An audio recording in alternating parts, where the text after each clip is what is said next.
Hay historias que no deberían contarse, y sin embargo, se niegan a morir. Relatos que parecen inventados por el miedo, pero que la tierra misma confirma con su silencio. En una vieja hacienda de Texas, los campos dejaron de dar fruto, los pozos se secaron, y los animales comenzaron a morir con los ojos abiertos, como si hubieran visto algo imposible antes de exhalar su último aliento. Los ancianos del pueblo decían que era una maldición antigua, una deuda de sangre que la familia Weller había heredado generación tras generación. Cada 100 años, 3 niños nacían bajo el mismo techo. 3 cuerpos, un solo destino. Los llamaban los elegidos del campo. Uno debía cazar las almas errantes que vagaban entre los vivos, otro debía contenerlas en el ático de la hacienda, y el último, el más temido, debía sembrarlas en la tierra para alimentar el suelo con condena y mantener fértil la cosecha. Pero en el año de 1936, el ciclo se rompió. Uno de los trillizos se negó a cumplir su papel, y esa desobediencia abrió una grieta entre el mundo de los vivos y el de los muertos. Desde entonces, las paredes del ático aún respiran, y el suelo de la hacienda, dicen los que se atreven a pisarlo, sigue latiendo bajo los pies como si debajo hubiera algo o alguien. Antes de seguir, quiero que me digas algo. ¿Desde dónde me estás escuchando ahora? Porque esta historia no debería contarse en voz alta cerca de la tierra. Dicen que cuando se pronuncia el nombre de los trillizos, la tierra escucha, y puede que, en este mismo instante, empiece a moverse bajo tus pies. La noche en que nacieron los trillizos, el cielo sobre el condado de Caldwell se partió en 2. Los relámpagos caían tan cerca del suelo que los campos parecían arder sin fuego. El viento olía a hierro y a lluvia vieja, y los animales se agolpaban contra los cercos, gimiendo con un miedo que los hombres no entendían. En la vieja hacienda Weller, el parto comenzó antes de que la partera pudiera llegar. Margaret Weller gritaba en la habitación del granero, con las manos aferradas a las sábanas empapadas de sudor y barro. Su marido, Thomas, corría de un lado a otro con la mirada perdida, pálido como la cal, rezando a un Dios que hacía años había dejado de escuchar. El primer niño nació poco después de la medianoche. El segundo, minutos más tarde. Pero el tercero, llegó cuando el reloj marcaba las 3:13, la hora que los ancianos del pueblo llamaban la respiración de la tierra. La partera, al verlos alineados sobre las mantas, retrocedió con el rosario entre los dedos. Eran idénticos, los 3. Piel pálida, ojos oscuros como tierra mojada. Pero lo que la hizo soltar el rosario fue otra cosa. Los 3 tenían, justo sobre el pecho, una marca en forma de espiral, como si algo los hubiera tocado antes de nacer. Thomas quiso ocultarlo, pero la marca ardía bajo la piel, palpitando como un corazón. El aire dentro del granero se volvió denso, caliente, imposible de respirar, y por un instante el suelo vibró bajo sus pies. El ganado empezó a bramar al unísono. Las herramientas colgantes tintinearon solas, como si el metal sintiera el paso de algo invisible. Cuando el tercer niño lloró, la tormenta cesó de golpe. Silencio, absoluto. La lluvia dejó de caer, el viento se detuvo, y el reloj se quedó quieto. Margaret, exhausta, cayó inconsciente con los 3 niños en brazos. Thomas, aterrado, juró haber oído una voz que provenía del suelo bajo el granero. No un eco, sino un susurro, una voz vieja, cansada, que decía: «La tierra ya tiene su alimento». Durante días, nadie se acercó a la hacienda. Los rumores corrieron por el condado, que el parto había sido asistido por sombras, que los niños no lloraban sino que murmuraban entre ellos, que el aire del lugar olía distinto, como a campo recién arado después de una sequía larga. Los Weller no respondieron preguntas. Clavaron tablones en las ventanas, colgaron cruces en las puertas y sellaron el granero donde todo comenzó. Pero el suelo, incluso sellado, seguía respirando. Y las 3 marcas sobre los pechos de los bebés nunca desaparecieron. Pasaron los años, pero la hacienda Weller nunca volvió a ser la misma desde aquella noche de tormenta. El granero donde nacieron los trillizos se convirtió en un lugar prohibido, y el ático de la casa principal en un secreto que nadie mencionaba después del atardecer. Thomas Weller envejeció rápido, como si algo invisible lo devorara por dentro. Su esposa, Margaret, apenas salía de su habitación, y cuando lo hacía se detenía frente a las escaleras que llevaban al ático con una mirada perdida, como si escuchara algo que los demás no podían oír. Los niños crecieron fuertes, idénticos y silenciosos. Nadie en el pueblo podía distinguirlos. A veces aparecían en el campo con las manos llenas de barro, otras veces con los ojos rojos, como si hubieran estado llorando o mirando fijamente algo durante horas. La gente comenzó a evitarlos. Los niños del vecindario cruzaban al otro lado del camino cuando los veían venir. Decían que cuando uno de ellos pasaba, el aire se enfriaba y las hojas de los nogales se movían aunque no hubiera viento. A los 7 años empezaron los ruidos. Primero eran pasos, leves, justo encima del techo de la cocina. Luego gemidos, suaves, prolongados, imposibles de ubicar. Margaret fue la primera en subir. Nadie la acompañó.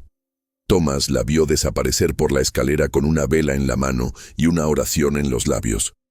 Minutos después, la vela cayó desde arriba, aún encendida. Ella no volvió a bajar esa noche. La encontraron al amanecer, sentada en el suelo del ático, con la mirada vacía. Dijo que los niños no debían entrar allí. Dijo que la madera estaba viva. Después de eso, cerraron la puerta con clavos y cadenas. Pero los sonidos continuaron. A veces, al caer la noche, una respiración profunda se oía tras el techo, o un arrastre, como si algo se moviera lentamente bajo las tablas. Thomas empezó a beber, y el más callado de los 3 hermanos, Elias, comenzó a despertarse a la misma hora cada madrugada. Las 3:13. Lo encontraban parado frente a la puerta sellada del ático, inmóvil, mirando hacia arriba. Cuando lo tocaban, respondía en un murmullo. «Alguien está llamando». El pueblo empezó a murmurar que los Weller habían traído un mal, que la cosecha seca y los pozos turbios eran castigo por desafiar a los antiguos. Pero Thomas se negaba a dejar la hacienda. Decía que la tierra le pertenecía a su sangre y que nada, ni siquiera los muertos, podría quitársela. Una noche de verano, mientras los grillos callaban sin razón, el hermano mayor, Jacob, escuchó el llanto de un bebé. Parecía venir del ático. Despertó a Elías y a Caleb, el tercero. Juntos subieron la escalera prohibida. El aire se volvió más frío con cada peldaño. Cuando llegaron arriba, la puerta sellada con clavos estaba abierta. Dentro no había nada, solo una habitación vacía, con el suelo cubierto de polvo y el techo cruzado por raíces secas que parecían dedos extendidos. Pero el llanto seguía ahí, resonando desde las paredes, como si el sonido no tuviera origen. Elías avanzó y se detuvo en el centro. El suelo vibró bajo sus pies. Luego se hundió un poco, como si respirara. Cuando bajaron, no hablaron. Thomas los esperó con una lámpara en la mano. Vio el polvo en sus pies, las marcas de las manos en la madera, y comprendió. Golpeó a Jacob hasta romperle el labio. A Caleb lo encerró en el sótano, y a Elías, el más silencioso, lo tomó del brazo y lo llevó al campo. «Si escuchas algo», le dijo, «no respondas. Si ves moverse la tierra, no corras». Esa noche, el llanto del ático se convirtió en risa. Y por primera vez, el sonido se oyó desde fuera de la casa.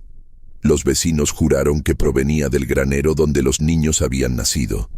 El suelo volvió a temblar, Las luces se apagaron y los animales empezaron a morir, uno tras otro, con los ojos abiertos y la boca llena de tierra.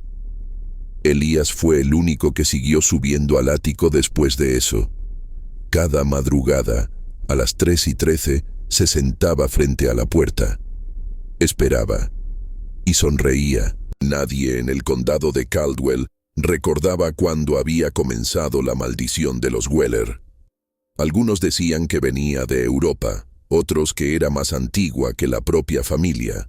Pero entre los registros olvidados de la iglesia de San Agustín, el nombre de Abigail Weller aparecía con una anotación escrita en tinta seca.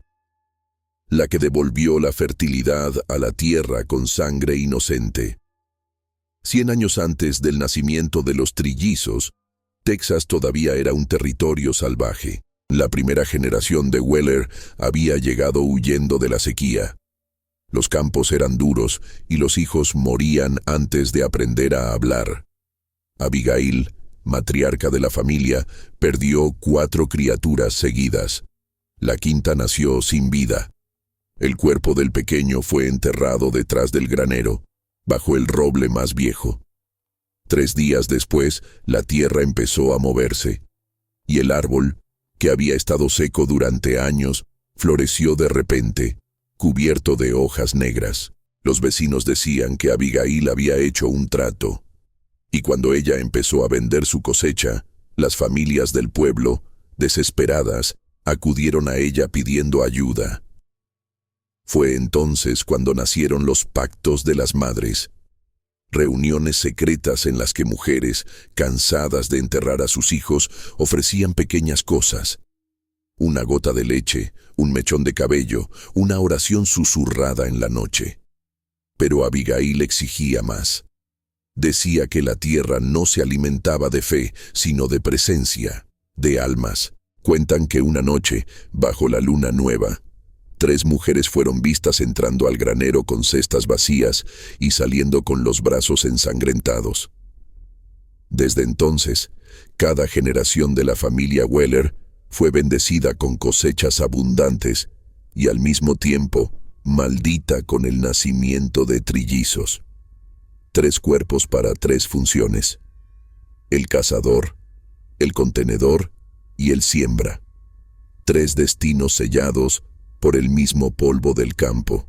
Margaret Weller nunca conoció esa historia por completo, pero la sintió.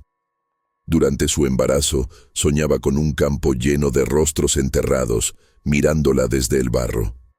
Soñaba con una voz femenina que le decía: «Tus hijos te darán vida, pero tú les darás la tierra». Y después del nacimiento, la voz no la abandonó. Al principio eran murmullos suaves, apenas perceptibles, pero con el tiempo se volvieron órdenes. La obligaban a encender velas frente a la ventana, a dejar leche en el umbral, a marcar la puerta del ático con símbolos que ella misma no entendía. Una madrugada, Thomas despertó y la encontró arrodillada frente al fuego, murmurando una letanía con las manos cubiertas de ceniza. El nombre de Abigail se repetía una y otra vez. Margaret lloraba sin lágrimas, diciendo que la madre fundadora había vuelto, que exigía lo que le correspondía. «¿Qué quiere de nosotros?», preguntó Thomas con la voz temblorosa. Ella levantó la mirada, vacía, perdida, y respondió: «Almas. La tierra siempre quiere almas». Después de esa noche, Margaret empezó a deteriorarse. Su piel se volvió pálida, sus ojos hundidos. A veces hablaba sola. A veces, al pasar junto al granero, sonreía y susurraba: «Ellos ya escuchan». Thomas intentó sacarla del lugar, pero ella se negaba a dejar la hacienda. Decía que si se iba, los niños se convertirían en campo muerto, que sin ella la tierra los reclamaría por completo. Los años pasaron y el ático se volvió más ruidoso. Los susurros se transformaron en voces completas. Elías, el más callado, comenzó a repetir frases que Margaret decía dormida. «No dejes que el siembra mire al sol, o la tierra despertará». Fue entonces cuando el pueblo descubrió algo más. El cementerio detrás de la hacienda, donde se suponía que solo había tumbas de animales, tenía nombres grabados en las piedras. Nombres de mujeres. Todas madres. Todas con la misma fecha de muerte. 3 días después del nacimiento de cada generación de trillizos. Cuando el padre Henderson quiso exhumar los cuerpos, la tierra se negó a abrir. Las palas se doblaron, los pozos se llenaron de agua y una tormenta cayó solo sobre la hacienda, mientras el resto del condado seguía bajo cielo despejado. Desde entonces, el rumor se volvió leyenda. La familia Weller no sembraba maíz, ni algodón, ni trigo. Sembraban almas. Y los trillizos eran las manos de la tierra. El verano de 1936 cayó sobre el condado como una manta caliente que nadie podía quitarse. El polvo se pegaba a la piel, las cigarras zumbaban sin descanso y el sol golpeaba los campos con una furia cansada. Sin embargo, alrededor de la hacienda Weller, el calor tenía un matiz distinto, como si el aire, además de caliente, estuviera espeso de algo que no se veía. Algunos decían que era humedad del río, otros que era la cercanía de los pantanos. Los viejos, en cambio, clavaban la mirada en el granero y no decían nada. Sabían que el silencio también era una forma de rezar. Fue por esos días cuando Jacob, el mayor de los trillizos, empezó a cambiar. Al principio, nadie lo notó. Caminaba más despacio al caer la tarde, con la vista fija en el horizonte donde las cercas se perdían y los caminos se desgastaban hasta volverse polvo. Dormía poco, comía menos. Su respiración se volvía lenta cuando el cielo tomaba ese tono violeta que anuncia lo que la noche se guarda. Y sin saber por qué, sus pasos lo llevaban siempre al mismo sitio. El cruce de caminos a la entrada de la hacienda, donde 2 encinos retorcidos se abrazaban por encima del camino.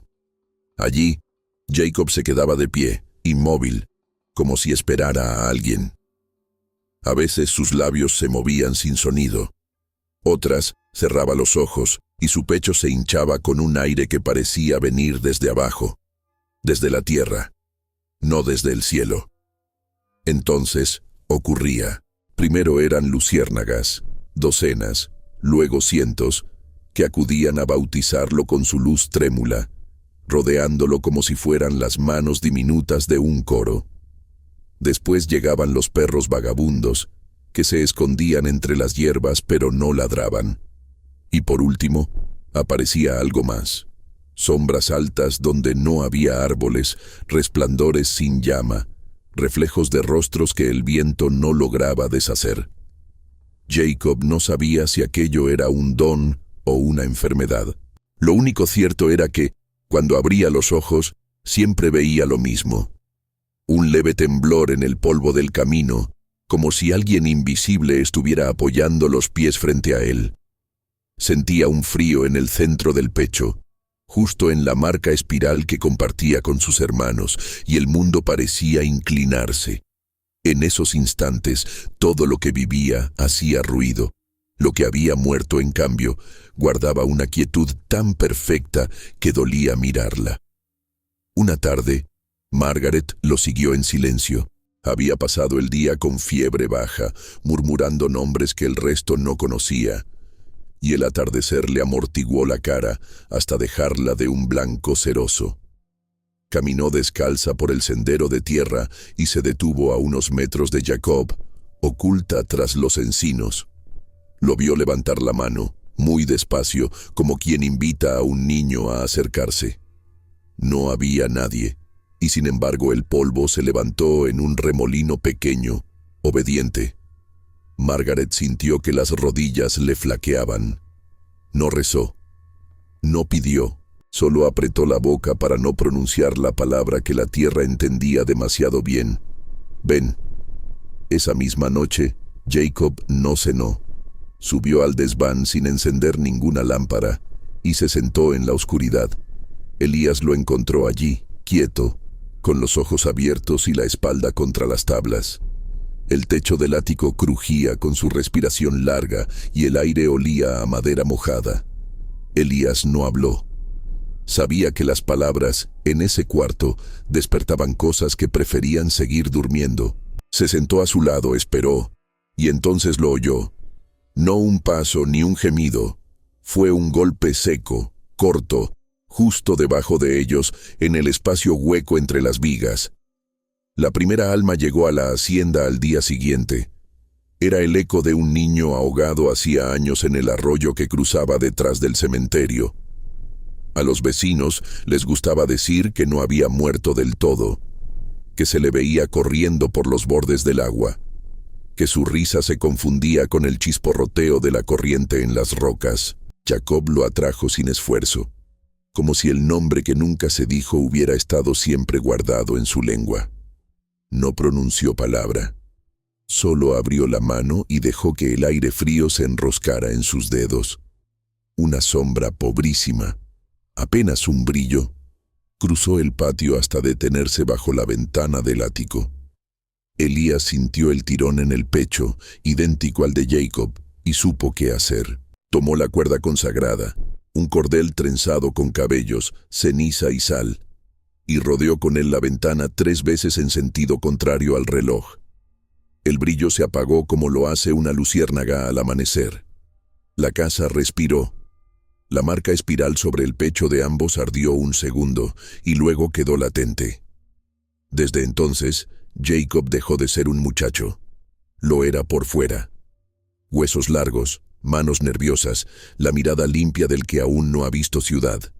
Pero algo en él había envejecido. No era cansancio ni tristeza.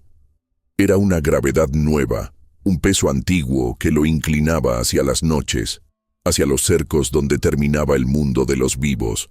Se volvió puntual, como un reloj invertido, a la hora violeta del cielo, al cruce de caminos, a la hora muda del ático, a la ventana sellada. El resto del tiempo parecía no contar. El segundo en llegar fue un hombre sin sombra. Los niños lo habían visto durante meses cruzar la carretera con un sombrero ancho, un saco de tela y un bastón de rama. Nadie sabía si vivía o si estaba de paso. Tampoco importaba. Jacob lo llamó sin mirarlo. Bastó con quedarse quieto bajo los encinos y entornar los ojos. La luz bajó. El calor se volvió blando. Los sonidos tomaron distancia, como si alguien hubiera puesto trapos húmedos sobre todo. El hombre se detuvo, levantó el sombrero, miró a su alrededor como si buscara a una mujer que lo había citado. Después dio un paso más, solo uno, y su sombra se quedó atrás, pegada al camino. Jacob la recogió con el mismo gesto con que se toma una herramienta conocida, y caminó con ella hasta el patio. Elías esperaba con el cordel y la sal. La sombra se defendió como se defiende un perro flaco, sin dientes pero con todo el cuerpo. Al final, la casa la tragó. El ático crujió como cruje la nieve bajo los pies. Y la espiral sobre los pechos de ambos volvió a arder, un rojo que nadie veía, pero que la piel recordaba. El tercero fue distinto. No era niño ni hombre. Era un resto. Un fogonazo que bajó del cerro a medianoche, como si se hubiera descolgado de la estrella equivocada. Margaret lo sintió antes que los muchachos. Se levantó de la cama con la cara ida. Se peinó con los dedos como hacen las mujeres que preparan un duelo, y encendió una vela frente a la imagen de una santa sin nombre. No dijo oraciones. Hizo otra cosa. Se mordió la lengua hasta sacarse sangre y la dejó caer, gota a gota, sobre el umbral de la puerta. La luz de la vela cambió. El fogonazo que venía del cerro se detuvo.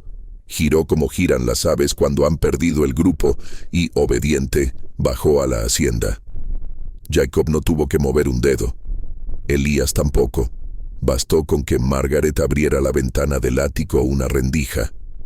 El resto lo hizo el olor a madera vieja, leche cortada y ceniza. El resto lo hizo la casa.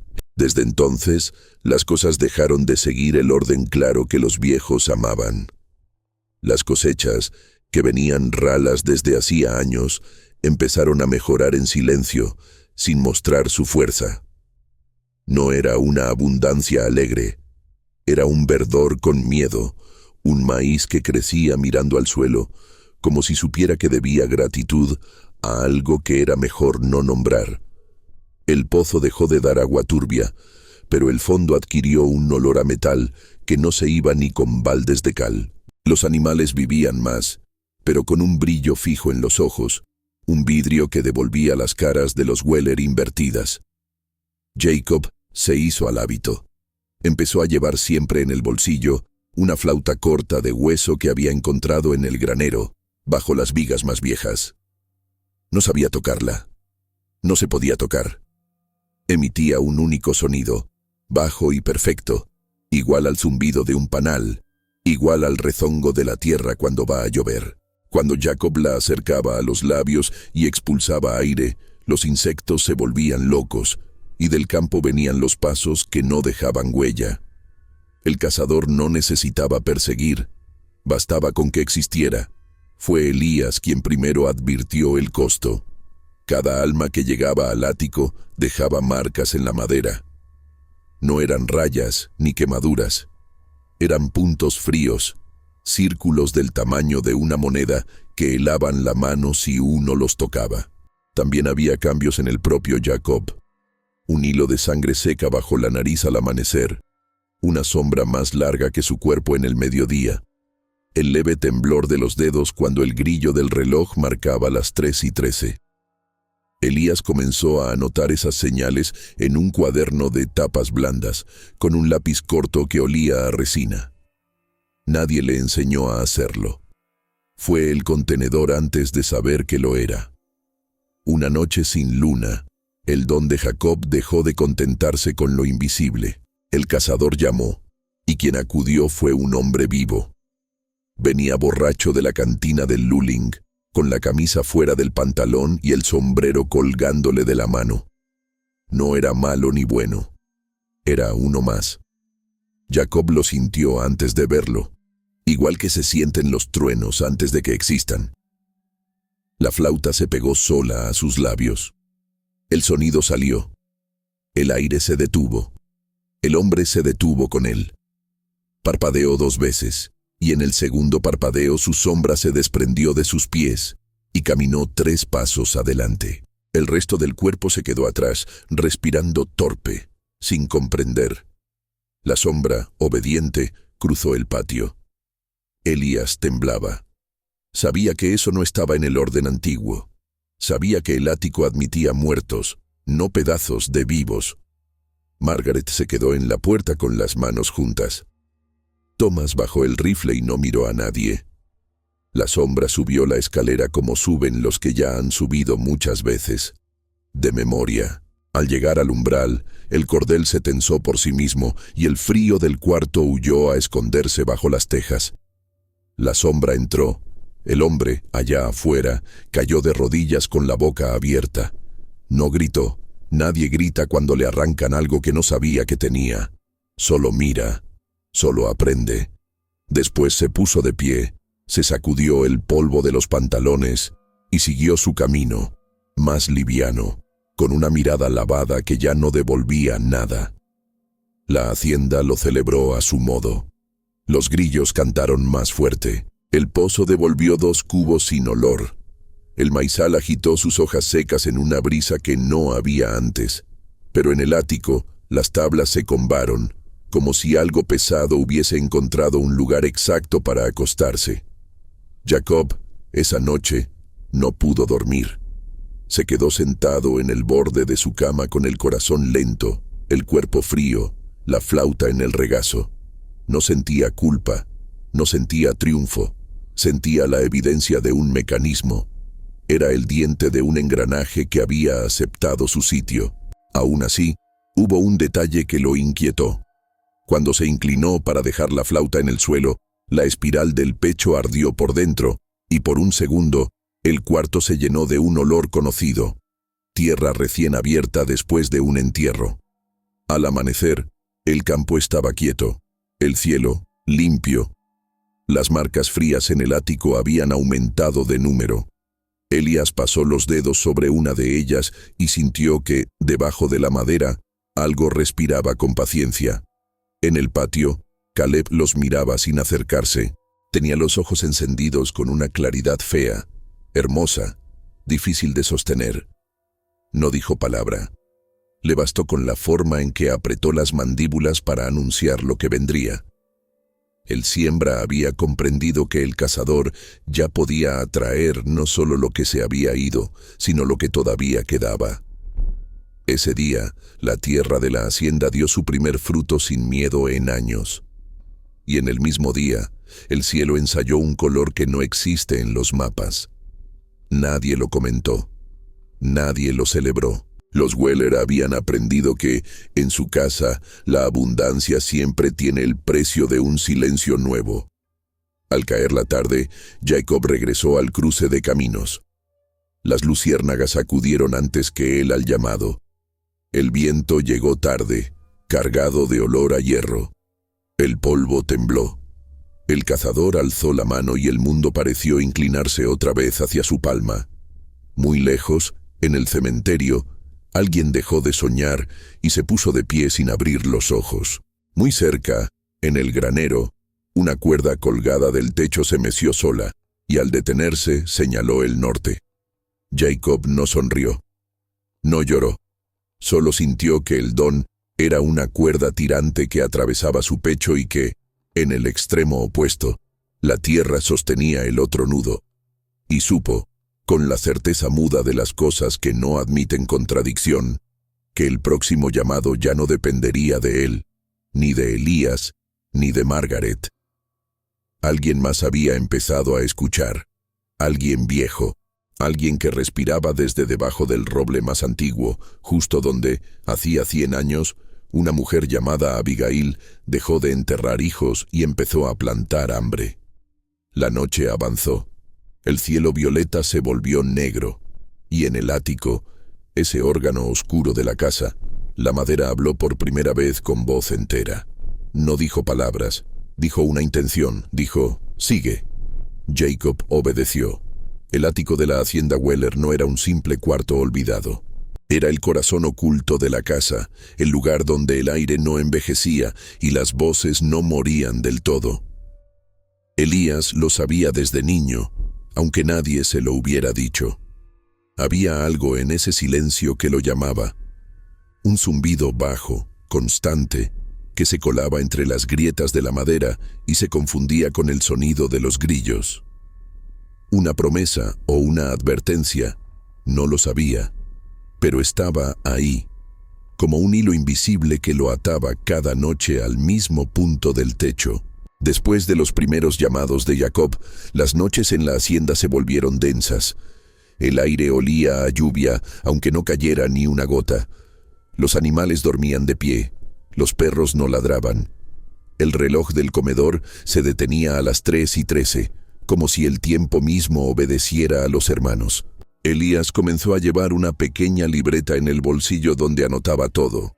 El número de pasos que escuchaba sobre el techo, los días en que el pozo se enturbiaba, las sombras que cruzaban por debajo de la puerta cuando Jacob llamaba a las almas. Pero lo que más lo perturbaba era el eco.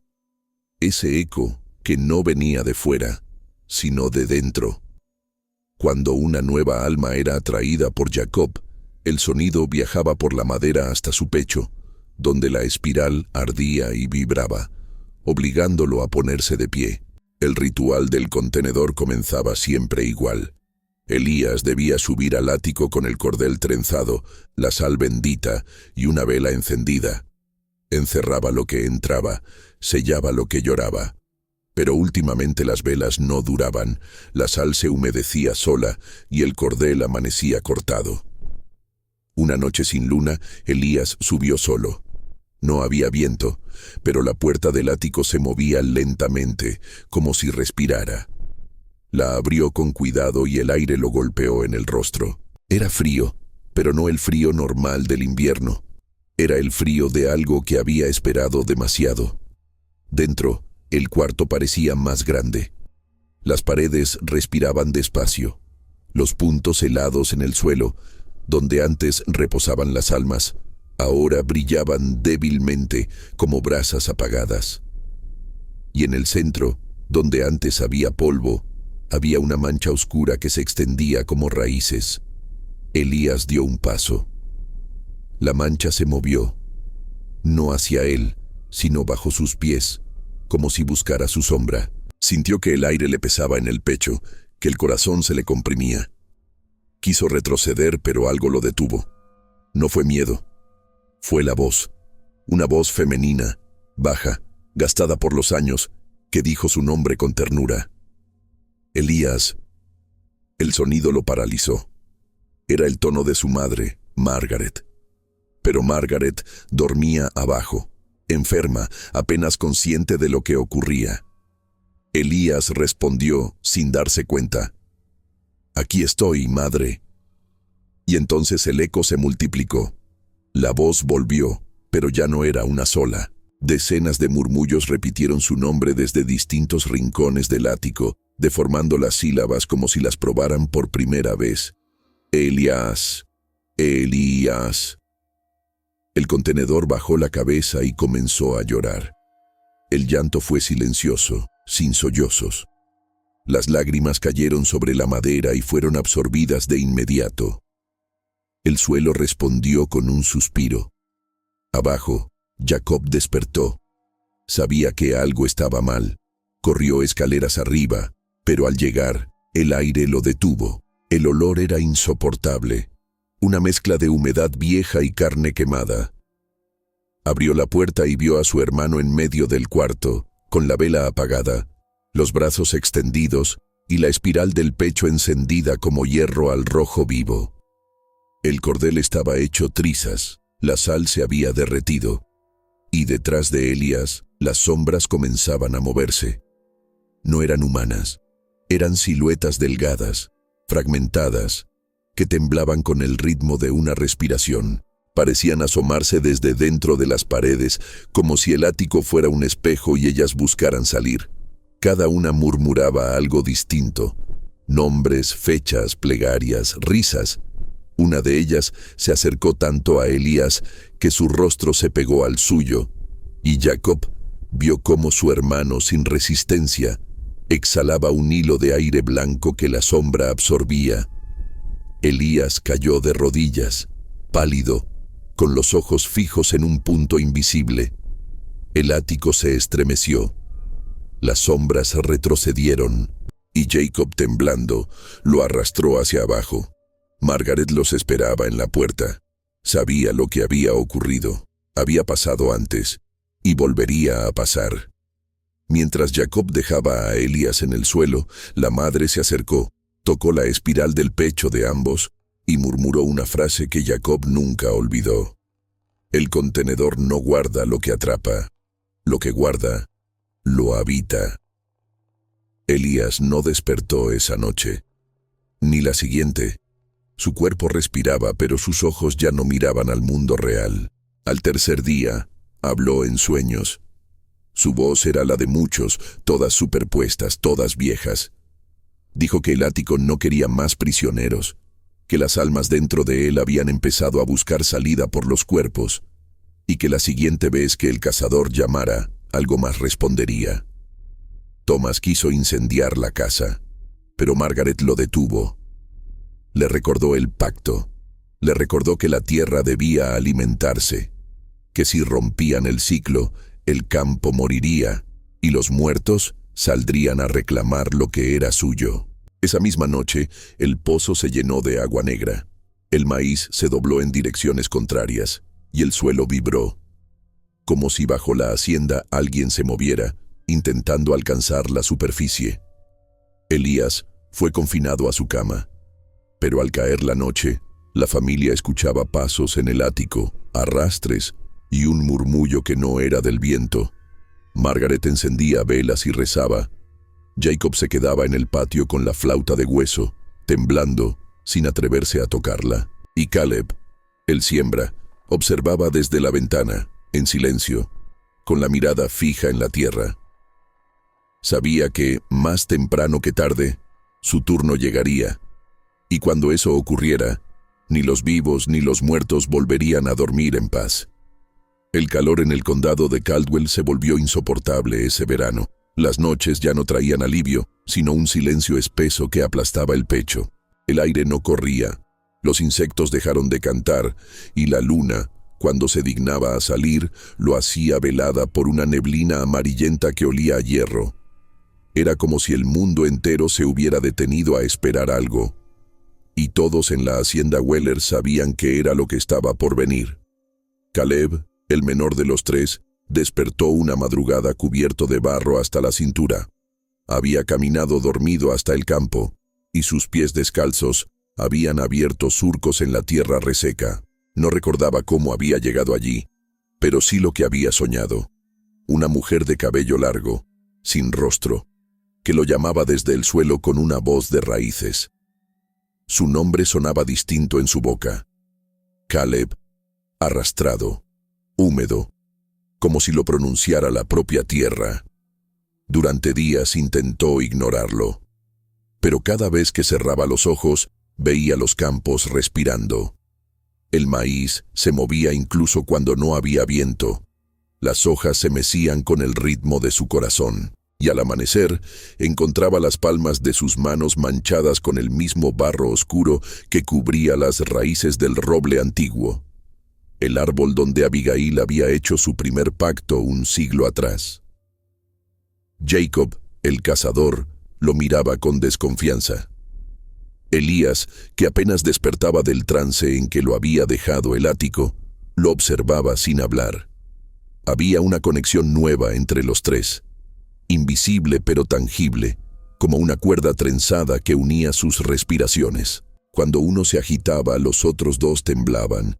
Cuando uno sangraba, el otro soñaba con el mismo olor. Fue Margaret quien comprendió antes que todos lo que estaba pasando. Una noche, se acercó al lecho de Caleb, lo tomó de la mano y con una voz que ya no parecía humana, le dijo: «Hijo mío, la tierra ya te ha elegido». Caleb intentó responder, pero las palabras no salieron. La piel de su madre estaba fría, como piedra. Ella se inclinó sobre su oído y continuó: «El cazador llama, el contenedor guarda, pero tú alimentas. Esa es tu tarea. Esa fue siempre nuestra deuda». Al día siguiente, el muchacho despertó con fiebre. El suelo del cuarto estaba cubierto de tierra húmeda. Su cama, empapada de sudor, olía a moho. Y en su pecho, la espiral que compartía con sus hermanos comenzó a extenderse como una raíz viva, ramificándose bajo la piel hasta su cuello y su abdomen. Cada pulsación dolía como si el corazón quisiera escapar. Thomas, el padre, se negó a aceptar lo evidente.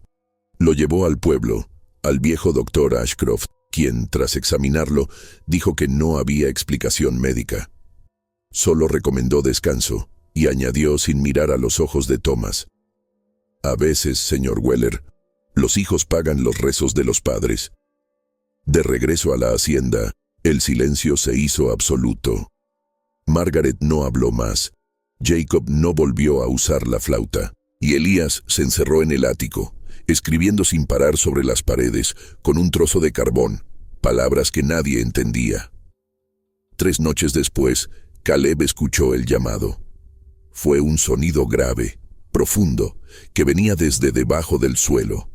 No era una voz, ni un temblor. Era algo entre ambos, como si el mundo se hubiera puesto a latir con el mismo ritmo de su corazón. Se levantó de la cama y caminó hacia el campo. El aire estaba caliente, el cielo sin estrellas. A cada paso el suelo parecía abrirse un poco. Llegó hasta el roble antiguo. Bajo su sombra la tierra brillaba débilmente, como si guardara fuego bajo las raíces. Caleb cayó de rodillas. Su respiración se mezcló con el polvo. La voz regresó, suave, maternal, inconfundible. La siembra no se elige, hijo, la siembra se obedece. El muchacho sintió como el suelo lo envolvía. Primero los tobillos, luego las piernas. El barro se adhería a su piel como si lo reconociera.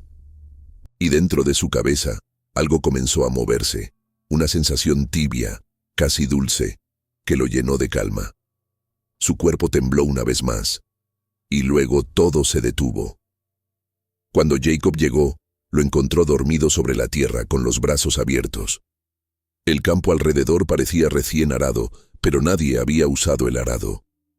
Y en el centro del círculo donde yacía Caleb, brotaba una planta pequeña, de hojas negras y tallo transparente. Jacob intentó arrancarla, pero la planta sangró. Una savia oscura, espesa, cayó sobre sus manos, y el suelo la absorbió con ansia. Durante los días siguientes, la planta creció más rápido de lo natural. Elías, cada vez más débil, aseguró que oía voces provenientes de sus raíces. Decían nombres, fechas, y pedían perdón. Cuando el sol caía, las hojas temblaban con el sonido de susurros humanos. El campo entero parecía murmurar en una lengua antigua. Margaret comenzó a rezar frente a la planta todas las noches. Decía que en sus ramas estaban las almas de quienes habían sostenido la familia. Decía que si el fruto maduraba, la tierra volvería a ser fértil. Pero en el fondo de sus ojos había miedo, porque la planta no tenía flores, ni fruto, solo oía. Y cada vez que alguien se acercaba demasiado, el aire se espesaba con un olor dulzón, similar al de la sangre seca. Una tarde, Elías entró al cuarto de Jacob. Tenía los labios partidos, las manos manchadas de hollín. «La tierra habla», dijo con voz ronca, «y quiere más». Jacob no respondió. Sabía que era verdad. Desde que la planta había crecido, los animales habían comenzado a desaparecer. Primero los gatos, luego las gallinas, y 2 días antes, Thomas. Había ido a cortar leña al bosque y no regresó. Margaret se negaba a aceptar lo inevitable. Pasaba las horas junto al roble, cantando viejas canciones en un idioma que nadie recordaba. A veces sonreía al vacío, a veces hablaba con el suelo. ¿Y Caleb? Caleb no volvió a despertar del todo. Su cuerpo permanecía tendido en la tierra, los ojos entreabiertos, respirando con lentitud. La espiral en su pecho ya no era una marca. Era una grieta que dejaba escapar una luz tenue. Al 7º día, la planta dio fruto. Un solo fruto, pequeño, redondo, del tamaño de un corazón humano. Margaret lo tomó entre las manos y lloró. Dijo que la familia estaba salvada, que la cosecha volvería, que la tierra ya había sido alimentada. Pero Jacob y Elías vieron lo que ella no quiso ver. El fruto palpitaba, y en su superficie, bajo una capa translúcida, se movía algo con forma de rostro. Esa noche, el campo entero despertó. El viento sopló por primera vez en meses. Las hojas se movieron, y del suelo brotaron miles de raíces nuevas, torcidas, vivas, extendiéndose como dedos bajo la luna. La hacienda entera vibró. Las paredes crujieron, el ático gimió, y los 3 hermanos, el cazador, el contenedor y el siembra, sintieron que la misma sangre que los unía empezaba a quemarles las venas. El ciclo había comenzado de nuevo, y esta vez, la tierra no quería volver a dormir. El amanecer llegó sin canto de pájaros. El sol, cuando asomó, era una esfera pálida, casi blanca, y su luz se detuvo a la altura de las colinas, como si se negara a tocar la hacienda Weller. El campo, en cambio, parecía respirar. Las hojas del maíz se agitaban aunque no soplara viento, y la tierra, recién arada, emitía un leve zumbido bajo, como un animal dormido. Jacob y Elías sabían que ese sonido era un aviso.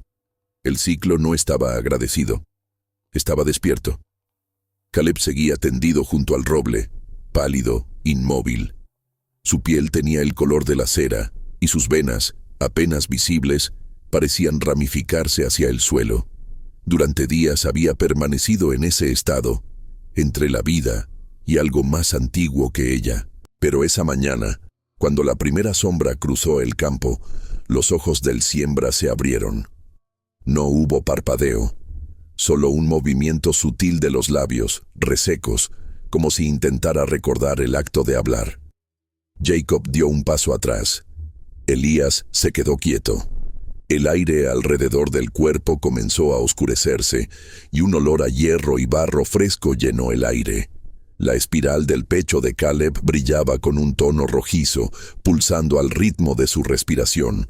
Pero lo más perturbador fue su voz. La tierra tiene hambre, pero ya no comerá de mí.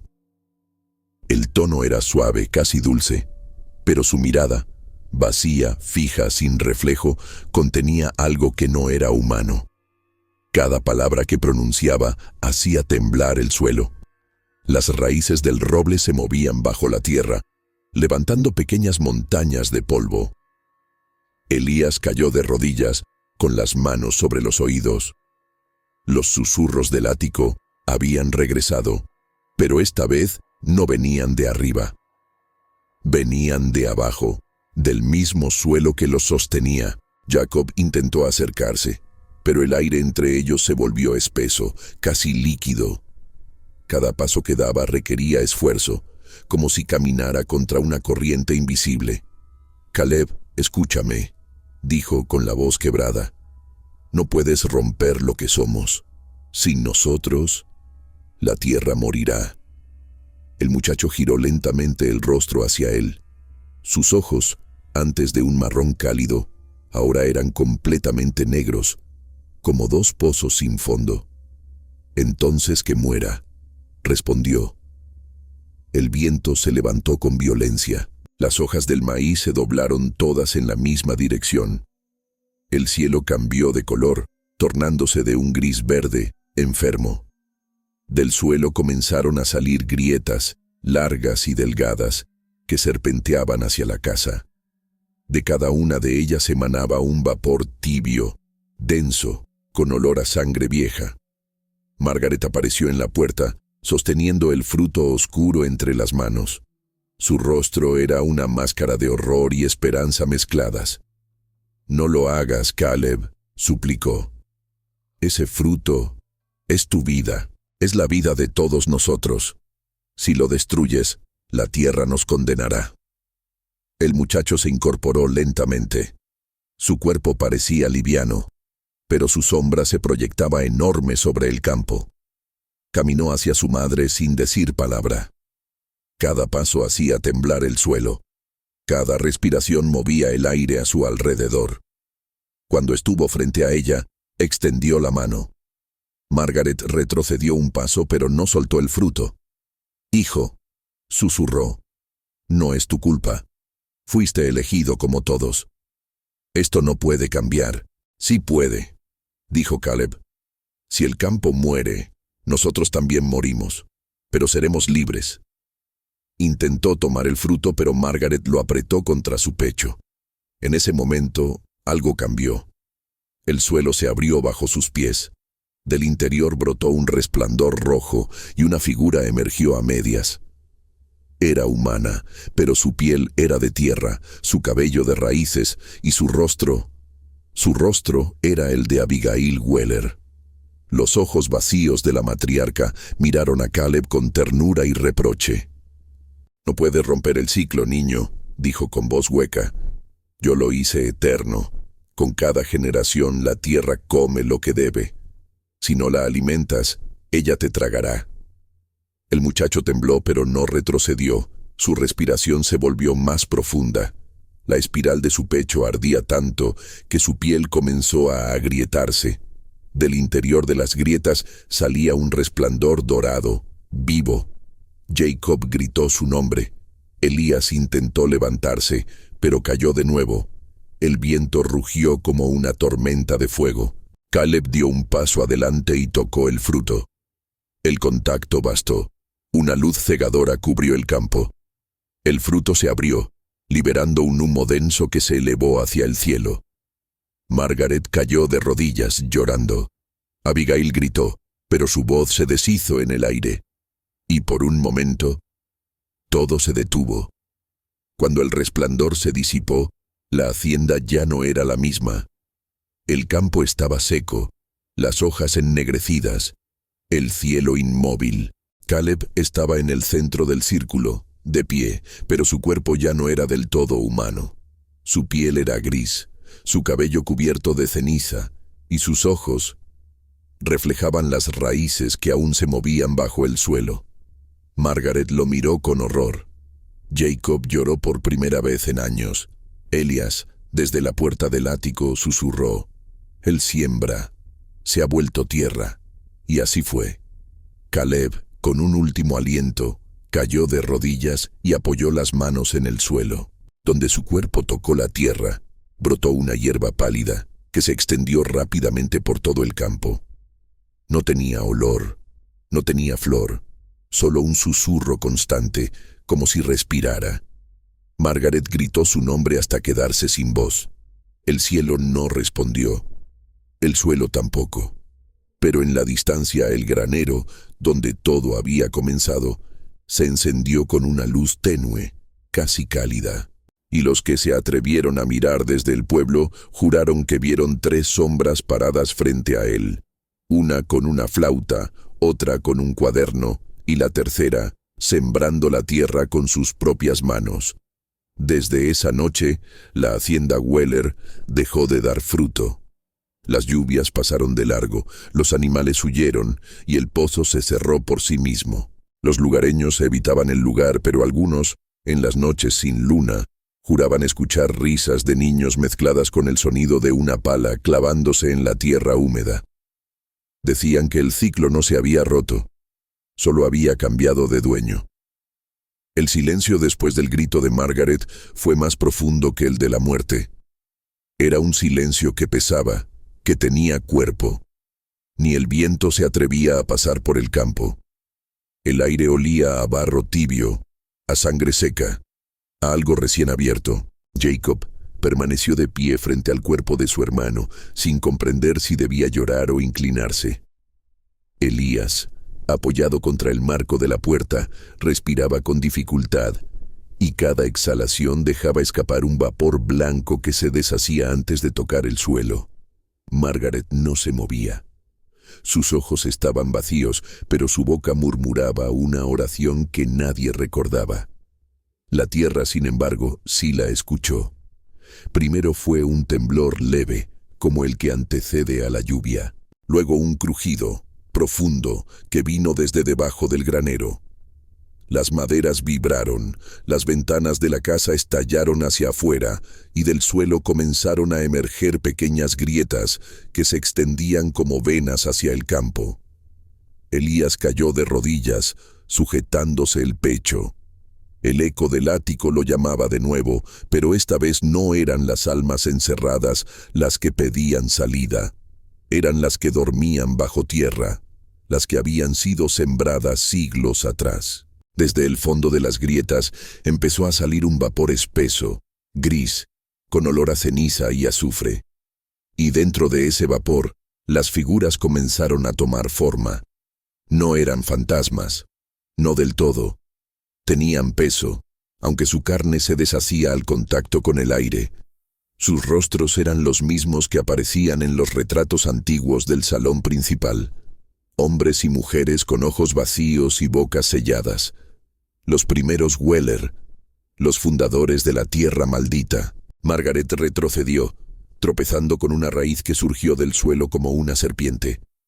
«Abigail», susurró, con los labios temblando, «tú dijiste que bastaría con ellos, que los niños serían suficientes». Pero las sombras no respondieron. Solo avanzaron, una tras otra, arrastrando los pies, dejando marcas húmedas en la tierra. Jacob corrió hacia el granero. La puerta estaba abierta, golpeando suavemente contra el marco. El interior brillaba con una luz débil, anaranjada, como si hubiera fuego bajo las tablas. Entró sin pensar. El olor era insoportable. A madera podrida, a carne antigua, a agua estancada. El suelo estaba cubierto de símbolos grabados, los mismos que Margaret había trazado durante años sin entenderlos.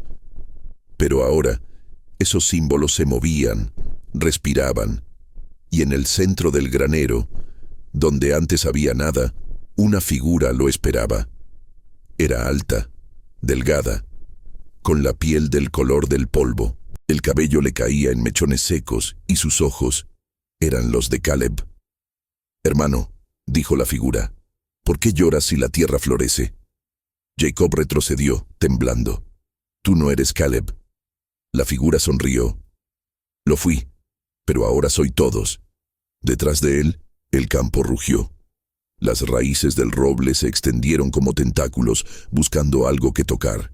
Las sombras de los antiguos se acercaban al granero, y con cada paso, sus cuerpos se volvían más sólidos. Algunas aún llevaban los restos de sus ropas de época.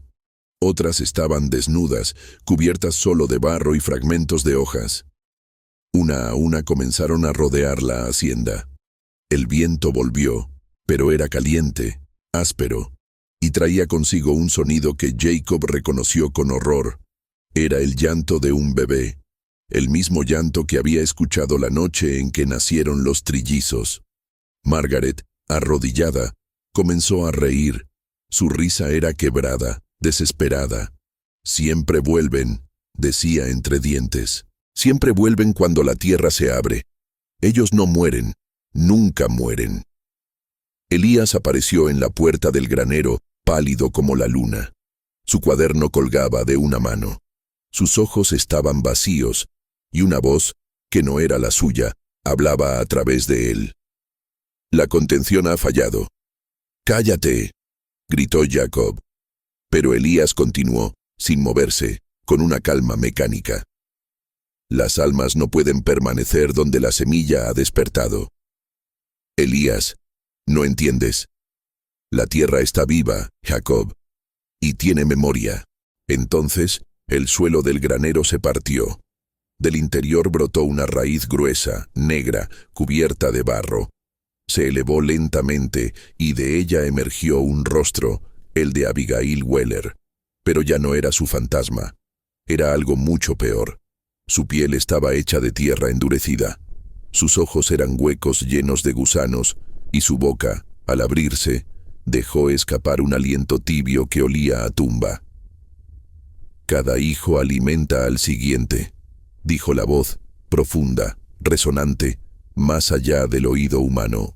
«Tú, Jacob, el cazador, me abriste la puerta. Tú, Elías, el contenedor, me diste un cuerpo. Y tú, Caleb, el siembra, me devolviste la vida». El granero tembló. Las paredes comenzaron a agrietarse. Margaret gritó, pero su voz fue tragada por el rugido del suelo. Las sombras de los ancestros se unieron a Abigail, sus cuerpos fundiéndose en un solo ente, una masa de raíces, carne y barro que crecía, expandiéndose bajo el campo. Cada vez que una raíz tocaba la tierra, un nuevo rostro emergía de ella. Algunos eran conocidos, otros no. Eran los hijos perdidos, los sacrificados, las generaciones borradas del árbol genealógico. Jacob intentó huir, pero la puerta se cerró de golpe. El aire se volvió espeso, cargado de voces que lo llamaban por su nombre. Elías cayó al suelo, con el pecho ardiendo. De la espiral brotaba una luz blanca pulsante. «Jacob», susurró entre jadeos, «la tierra está dentro de nosotros. Ella nunca fue la víctima, siempre fue el hambre». El cazador lo sostuvo entre los brazos. Por primera vez sintió que el cuerpo de su hermano no pesaba. Era como abrazar aire. Y cuando lo miró a los ojos, ya no vio a Elías. Vio el reflejo de cientos de rostros superpuestos. Los antiguos, los niños, las madres, todos los que la tierra había devorado. El campo rugió una vez más. El cielo se volvió negro y el árbol del pacto, el roble más viejo, se partió en dos, liberando un sonido tan fuerte que los habitantes del pueblo creyeron que había caído un rayo. Esa noche, desde las colinas, se vio una luz roja salir del granero y perderse en el horizonte. Duró exactamente 13 minutos. Luego, todo volvió al silencio. A la mañana siguiente, la hacienda Weller había desaparecido. Donde antes estaba la casa, el granero y el roble, solo quedaba un campo vacío, cubierto de una hierba pálida que susurraba cuando el viento la tocaba. Nadie volvió a sembrar allí.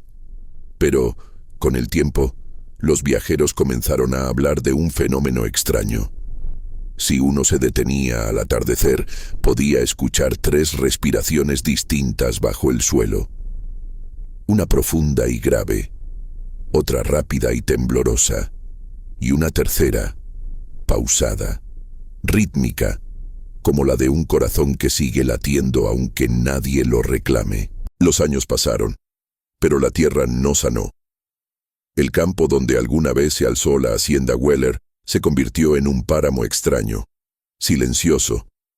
Nada crecía allí, ni siquiera las malas hierbas. El viento pasaba rápido, como si tuviera miedo de quedarse demasiado tiempo. Y los animales que se aventuraban a cruzar la línea donde comenzaba el antiguo terreno, perros, vacas, caballos, nunca regresaban. El pueblo de Caldwell, cansado de las historias, trató de olvidar, pero había cosas que no se podían enterrar. Algunos decían que de noche, cuando el aire estaba quieto, se veía una luz débil moverse bajo la tierra, como un resplandor atrapado, como si alguien caminara con una lámpara dentro del suelo.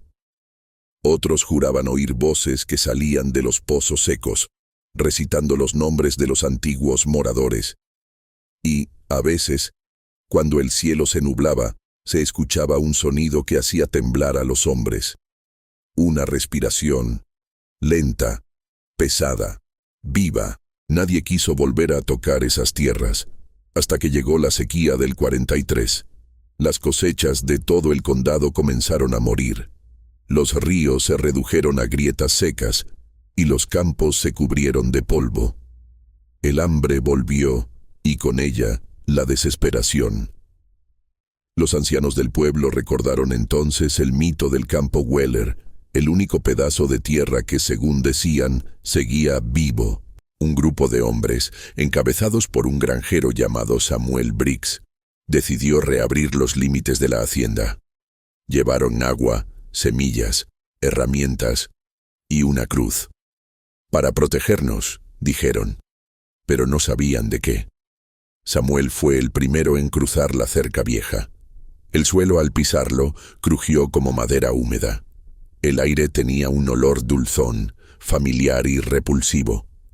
Cavaron durante todo un día. La tierra era extrañamente blanda, fácil de abrir, pero cada palada traía consigo un murmullo, un sonido débil, como si el suelo susurrara su propio descontento.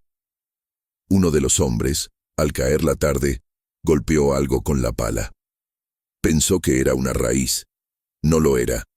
Era una mano, delgada, gris, rígida, como si hubiera sido tallada en cera. Pero no estaba muerta. Se movió. Samuel gritó, pero era tarde. El suelo se abrió.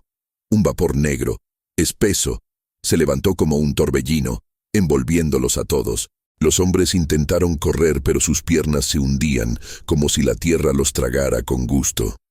El campo los devoró uno por uno, sin ruido, sin prisa. Cuando el viento despejó el polvo, no quedaba nadie. Solo las palas. Solo la cruz, doblada. Los días siguientes, las familias esperaron. El hambre siguió creciendo. Algunos decían que escuchaban los gritos de los desaparecidos en la distancia, como si vinieran de debajo del suelo. Y una noche, la más larga del verano, algo volvió a brotar del campo. Eran plantas, delgadas, pálidas, de tallos translúcidos. Crecieron en silencio en cuestión de horas, pero no eran normales. Cada una tenía en su base algo parecido a una forma humana, una mandíbula, un pedazo de rostro, una mano cerrada. La gente del pueblo las llamó las cosechas del infierno. Y nadie volvió a acercarse. Pasaron los años. El campo fue olvidado de nuevo. Las cercas se pudrieron, los caminos se borraron, pero algo persistía. El aire allí nunca se movía. ni siquiera en los días de tormenta. Los relámpagos caían alrededor, pero jamás tocaban el terreno de los Weller. Era como si la tierra misma rechazara el cielo. Un sacerdote joven, llegado de San Antonio, quiso investigar. Había oído las historias y las tomó por supersticiones campesinas. Llegó una tarde de otoño con una Biblia, una cruz y un puñado de sal bendita. Rezaba mientras caminaba entre la hierba pálida. Al principio, nada ocurrió, pero cuando llegó al centro del campo, justo donde alguna vez se alzó el roble del pacto, el suelo comenzó a hundirse. Y de la grieta emergió algo pequeño. Parecía una flor. El sacerdote se agachó. Tenía pétalos del color de la piel humana. Y en el centro, un ojo. El hombre cayó de espaldas, rezando entre sollozos. Pero el suelo no esperó. De alrededor de la flor brotaron otras, decenas, cientos, todas mirando hacia él. Cuando el sacerdote intentó huir, algo lo sujetó del tobillo, una raíz, fría como hierro. Y antes de que pudiera gritar, la tierra se lo tragó de golpe, cerrándose sobre él sin dejar rastro. Solo su cruz quedó en la superficie, torcida, con las puntas oxidadas. Desde entonces, nadie volvió a pronunciar el nombre Weller en voz alta. Pero los ancianos sabían que el mal no había terminado. Sabían que la tierra no había descansado, solo estaba esperando. Porque cada 100 años, decían, la tierra vuelve a tener hambre. Y cuando lo hace, la primera voz que se escucha es la del siembra, llamando a sus hermanos para comenzar de nuevo. A veces en las noches sin luna, cuando el viento sopla desde el este, los viajeros que cruzan el valle afirman oírlo. Un murmullo bajo, antiguo, que se repite una y otra vez. Uno caza, otro guarda, y el tercero alimenta. Pasaron las décadas. El campo Weller fue borrado de los mapas oficiales, vendido, dividido y finalmente abandonado. El condado de Caldwell creció a su alrededor, con nuevas carreteras, fábricas y viviendas. Pero el terreno seguía allí, inmutable. Un pedazo de tierra pálida que nadie reclamaba. Los lugareños lo llamaban la Franja Muerta. Y aunque las generaciones más jóvenes ya no recordaban la historia, todos sabían que era mejor no acercarse. En el otoño de 1996, una expedición arqueológica de la Universidad de Austin llegó al lugar. El proyecto buscaba vestigios de antiguos asentamientos agrícolas del siglo XIX. El profesor a cargo era Dr. Howard Grayson, un hombre metódico, escéptico, que consideraba las leyendas rurales simples residuos de ignorancia colectiva. Sus ayudantes, 2 estudiantes y un topógrafo local, instalaron su campamento justo en el límite del campo Weller. Durante las primeras noches, todo transcurrió sin incidentes. El suelo parecía firme, la temperatura constante, y las mediciones no mostraban nada fuera de lo normal. Pero el topógrafo, un hombre mayor llamado Ezra, se negaba a entrar en el corazón del terreno. Ahí la tierra no respira igual, dijo una noche, al calor del fuego. Ustedes no escuchan, pero yo sí. Ahí abajo, algo duerme. El doctor Grayson rió. Si la tierra duerme, mejor para nosotros, respondió anotando en su cuaderno. Así no interrumpe la ciencia. El cuarto día, cavaron el primer pozo. A menos de 2 metros, encontraron algo extraño. El suelo estaba compuesto por una mezcla compacta de barro y un material oscuro, casi orgánico. Parecía carne petrificada. Uno de los estudiantes, intrigado, retiró un fragmento y notó que tenía la forma de una espiral. No tardaron en hallar más. Decenas de espirales, dispuestas como un patrón que se extendía bajo toda la superficie. El doctor Grayson pensó que se trataba de un antiguo símbolo ritual.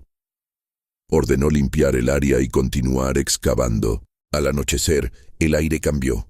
Un viento tibio comenzó a soplar desde el centro del campo. El polvo se levantó, y con él vino un olor a tierra húmeda y a hierro. Ezra, el topógrafo, palideció. «Es la respiración», dijo retrocediendo. «Les dije que no debían cavar». El profesor lo ignoró. Esa noche algo golpeó el campamento. No fue viento ni animal. Las tiendas se sacudieron violentamente y los instrumentos metálicos vibraron hasta doblarse. Uno de los estudiantes salió con una linterna, pero la luz apenas penetraba la oscuridad. El suelo se movía. No temblaba. Latía. Como si el campo entero fuera un solo corazón enterrado, pulsando al ritmo de algo antiguo. El profesor corrió hacia el pozo con la cámara en mano. Lo que vio lo dejó sin palabras. Desde la excavación emergía un resplandor tenue, amarillento, como el de una lámpara bajo el agua. El suelo respiraba, literalmente. Subía y bajaba, y en el centro algo se abría. Una grieta, suave, húmeda, de la que brotaba vapor. El sonido era inconfundible, una exhalación humana. «Dios mío», susurró Grayson. Ezra cayó de rodillas, murmurando una oración antigua. Los estudiantes gritaban, intentando arrancar el equipo del suelo, pero las cuerdas, los trípodes y las cajas parecían pegados, como si la tierra los retuviera. Y entonces lo escucharon. Una voz, lejana, rota, pero clara. Venía de la grieta. Decía una sola frase, en un susurro repetido que heló la sangre de todos. Uno caza, otro guarda, y el tercero alimenta. El profesor intentó retroceder, pero el borde del pozo cedió bajo sus pies. Cayó. Los demás corrieron, pero el viento se volvió espeso, caliente, como si saliera de un horno subterráneo. El suelo comenzó a abrirse en líneas y un resplandor rojo se filtró entre las grietas. De allí surgieron raíces. No eran de árboles. Eran delgadas, musculosas, húmedas. Se movían como serpientes, buscando contacto, buscando piel. Ezra gritó el nombre del profesor, pero solo obtuvo eco. El resplandor creció, tragando el campamento entero, y en medio de aquel caos, algo comenzó a emerger lentamente del pozo. Una forma humana, hecha de tierra y carne seca, con una espiral en el pecho y 3 sombras superpuestas detrás. Cuando los rescatistas llegaron 2 días después, encontraron el sitio vacío. Las tiendas estaban intactas, las herramientas ordenadas, los alimentos sin tocar. Solo faltaban las personas. En el centro del terreno había una depresión circular de 3 metros de diámetro, perfectamente simétrica, como si algo enorme se hubiera hundido desde adentro. Los registros del proyecto fueron confiscados. El área fue cerrada, declarada zona contaminada, por razones que nadie explicó. Un año después, un agricultor de un condado vecino denunció que una nueva especie de hierba estaba creciendo en sus tierras. Era de un verde grisáceo, con hojas suaves, y en su base, al arrancarla, tenía un patrón en forma de espiral. El agricultor murió a los pocos meses, sin causa aparente. Su esposa decía que por las noches lo escuchaba hablar dormido, susurrando frases que no entendía, pero repetía con precisión: «La tierra recuerda, la tierra respira, y la tierra come». Desde entonces, cada tanto, los satélites captan una anomalía térmica sobre aquel punto olvidado del mapa. Una pulsación, regular, constante. Como un corazón que sigue latiendo bajo el suelo. Algunos científicos la atribuyen a movimientos sísmicos, otros, simplemente, prefieren no hablar. Pero los viejos del lugar, los que aún recuerdan el nombre Weller, dicen que el siembra despertó otra vez, que los cazadores y los contenedores volverán a nacer, en otra forma, en otro siglo, porque la tierra no olvida, solo espera. Y cuando la noche es silenciosa y el viento se detiene sobre los campos de Texas, todavía se puede escuchar muy abajo un eco que sube desde la oscuridad. Uno caza, otro guarda, y el tercero alimenta.